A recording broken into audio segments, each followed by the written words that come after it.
Welcome back to the channel, everyone. We're going to be talking about another comparison today, and this might look familiar, this might look like I already done it, but that's not necessarily the case. Yesterday I compared the Galaxy S20 to the Galaxy S6, and now I want to compare the Galaxy S20 to the Galaxy S6 Edge. Now, this was the first time we saw the Edge display on a Galaxy S phone. The first time we saw an Edge display was on the Note Edge, which I've already reviewed and I actually still own. But with the Galaxy S6 Edge, that was a very interesting phone at the end of the day. I think it brought a cool concept to the table, but they didn't refine it until with the Galaxy S8, if I'm being honest. Now, this is not a comparison to see which phone is better, because obviously the Galaxy S6 Edge is the better phone. Just kidding, the Galaxy S20 is the better phone. I mean, it's quite obvious. You don't even need a brain. You don't even need to know anything about phones to figure out that the S20 is the better phone. But I want to see the differences, and I want to see the capabilities and changes that have happened from the S6 Edge to the Galaxy S20. And if I'm being honest, in the market, if I had to choose one, obviously I would pick the S20, but this isn't necessarily the two phones that are available in the market right now. The S6 Edge, I think on Amazon are still selling for $150, which is still kind of a lot for a phone like that. The S20 still costs that $1,000. However, there's a phone that sits right in the middle of these, and it's a Samsung Galaxy, and it's a phone that I've been recommending like crazy. It's such a good phone. That phone is the Samsung Galaxy S10 Plus. That phone, which sits right in the middle of these two, kind of more, not really, but it's such a capable phone. At the end of the day, you can do so much still with a phone like that, and it costs less than $500. It's less than half the price as the S20, and it's barely even a year old. It's a little bit over a year old. It's still getting software updates. I would highly recommend you, if you don't have all the money in the world to spend, get the Galaxy S10 Plus. That is the best price per dollar phone right now in the market, in my opinion. But if you have all the money in the world, get the Galaxy S20. That's the best way to go. But definitely do not get the S6 Edge. I can definitely tell you that. Now, that pretty much covers in the price point sector. I already just kind of got into it. Looking on the front of both phones, the Samsung Galaxy S6 Edge, which came out in 2015, so it'll pretty much be turning 5 years old at this point, has a 5.1-inch Super AMOLED display.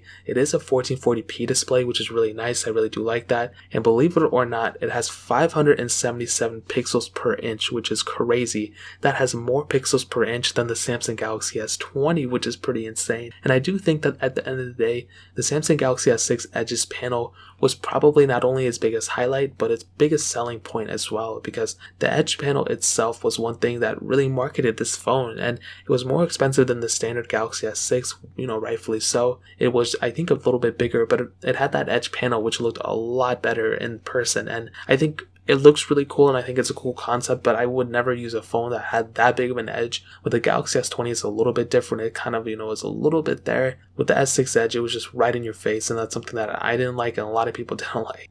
However, there's still quite a bit of bezel on the top and bottom. You have that home button on the front that doubles as a fingerprint sensor, and really on the outside, that pretty much covers it, at least in the front. There's not a lot of differences going on between them. There's not a lot of changes that have happened since then. It still has quite a bit of bezel, and the screen though is really, really nice. Look at that. Whereas the Galaxy S20 has that 6.2-inch dynamic AMOLED display. That one is 1440p as well, and for sure at the end of the day, the Samsung Galaxy S20 has the better panel. But here's the weird thing, the S6 Edge, for some reason, I don't know why, the colors look a little bit sharper. I feel like with the S20, the panel just looks a little bit washed out. I think maybe I'm seeing things wrong. Maybe I need to calibrate my screen a little bit better. But for some reason, the S6 Edge's panel, the colors look darker than the S20, which is something I really do like. So maybe I fall in that minority where, I don't really like the lighter poppy colors. I like the darker, sharper colors, in my opinion, if that makes any sense. But the Galaxy S20 also has that really cool feature of being able to do 120Hz refresh rate on that display, which is something that not a lot of phones have the capability of doing, and it's seriously one of the coolest things ever. So if I were you, I would 100% recommend turning that on. And if you've never seen it before in person, I would recommend going to Best Buy, going to T-Mobile, AT&T, wherever your phone supplier is, and go check it out and turn on motion smoothness and see how crazy of a display you have at that point. Now, it does suck up a little bit of battery life, but it's still a really, really cool feature at the end of the day, and I would highly recommend you to at least try it out, because once you do it, you'll probably fall in love with it immediately. So in terms of the front, that pretty much covers it. The Samsung Galaxy S6 Edge has a micro USB port on the bottom with a headphone jack, which is cool. The S20 only has a USB Type-C port, which is still cool. I would rather have that than a micro USB port any day. On the back, glass backs on both, single camera setup on the S6 Edge. The S20 has a triple camera setup and a glass back on both. And the weird thing is that the S6 Edge does not have a micro SD card slot, where the Galaxy S20 does have a micro SD card slot, which is pretty insane. Now, there's a bird chirping out my window if you can hear it. It's gonna annoy me. And that is something that's really cool. You know, the fact that we have a micro SD card slot on the newer phone where we didn't have it on the older phone is pretty insane. So in terms of the outside, that really pretty much covers it. Now hitting on the software, the Galaxy S6 Edge came out with Android 5.0.2 Lollipop. We are able to get Android 7.0 Nougat on it, which is, I guess, okay. It could have handled Android Oreo, and it did end on TouchWiz, which is probably the worst way it could have ended. For a phone that sold as well as the S6 Edge, I feel like Samsung should have admitted their fault and at least extended the software version up to another version. It's pretty insane that they didn't do that. I mean, even years after, we're still talking about it. Whereas on the Samsung Galaxy S20, we started off with Android 10. We were able to get One UI 2 on it, which is really cool. We're going to get One UI 3 and then One UI 4, which is going to be awesome. But again, One UI still has a long way to go in my opinion. It's still not perfect. It has a lot of quirks it has to kind of clear out a little bit. But here's the thing, okay, with the Galaxy S6 Edge, at least with the S6, we have the capability of rooting and custom ROMing some versions of those phones, and I'm pretty sure I'm able to custom ROM my Galaxy S6 Edge, so if I'm able to do that, I'll drop a video on it and explain my little experience with it. But I'm not too sure yet, so I'll do a little bit of research, but some S6 Edges and some S6s have that capability of doing so, which is really cool. So in terms of software, that really pretty much covers it. Now hitting on the performance, the Samsung Galaxy S6 Edge has the Exynos 7420 octa chipset, an octa-core CPU, and there were 3 different models of this phone, a 32, 64, and 128 gig model, and all those models had 3 gigabytes of RAM, where the Samsung Galaxy S20 has a Qualcomm Snapdragon 865 chipset, an octa-core CPU, and Adreno 650 GPU. There's only one model of the Galaxy S20, the 128 gig model with 12 gigabytes of RAM. What I can tell you about the performance is that for the S6 Edge, it's not a horrible performing phone, you know what I mean? Like, it's not, no, I take that back, it's pretty bad. At least now in 2020, I think maybe back in 2015, 2016, maybe it was okay, but especially now, I just have a really bad experience with this phone. It's just so choppy, and like anytime, even pulling down the status bar on this phone is just such a sloppy experience, and it's crazy to see, you know, the difference between the S6 Edge and even the S7 or S7 Edge, because the S7 and S7 Edge are actually not that bad performing phone for at least now in 2020. Yeah, it's not perfect, it's outdated in software and really outdated in hardware, but performance still isn't extremely bad. With the S6 Edge, it's just like so sloppy. That's like the best word I can come up with, and I don't understand why they do that. It's such a weird experience that I have overall with it, which I find really weird. Whereas on the Galaxy S20, you already know it's the fastest phone in the market. It's an extremely fast phone. Anything you're going to do with it, it's going to be able to do at the end of the day. It's one of my favorite phones in the market right now, and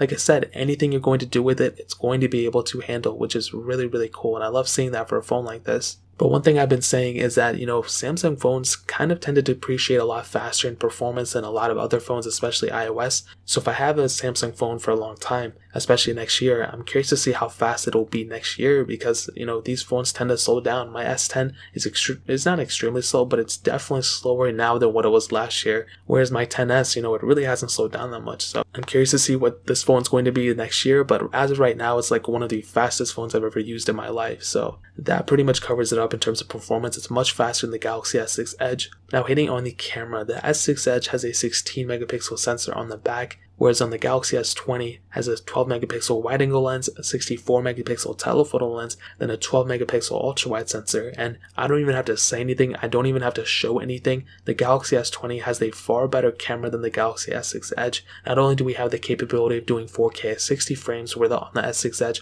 only 4K at 30, but we have the capability of shooting 8K videos, which is insane. That is something that I've never even thought of, you know, it's something I never even thought of. Like, I'm not even shooting my videos in 4K yet, and we already have the capability on the S20 of doing 8K, which is insane, and I love seeing that. So at the end of the day, for sure, the Galaxy S20 has the far better camera sensors than the Galaxy S6 Edge. On the front, 10 megapixel sensor on the S20, 5 megapixel on the S6 Edge, and don't even have to say anything else, the Galaxy S20 by far has the better camera sensors at the end of the day than the Galaxy S6 Edge for sure. Now ending it off with the battery life, the Galaxy S6 Edge had a 2600 mAh battery, while the Galaxy S20 has a 4000 mAh battery, and the Galaxy S6 Edge really had really bad battery life even from the beginning of its day. It had a really high resolution screen, but they enclosed that battery and they made it smaller, which made no sense coming from the S5. So for sure, at the end of the day, the S20 will already have the better battery life, whether you have that 120Hz refresh rate or not. But the other thing is that you have reverse wireless charging, which is an insanely awesome feature. You have that capability on the Galaxy S20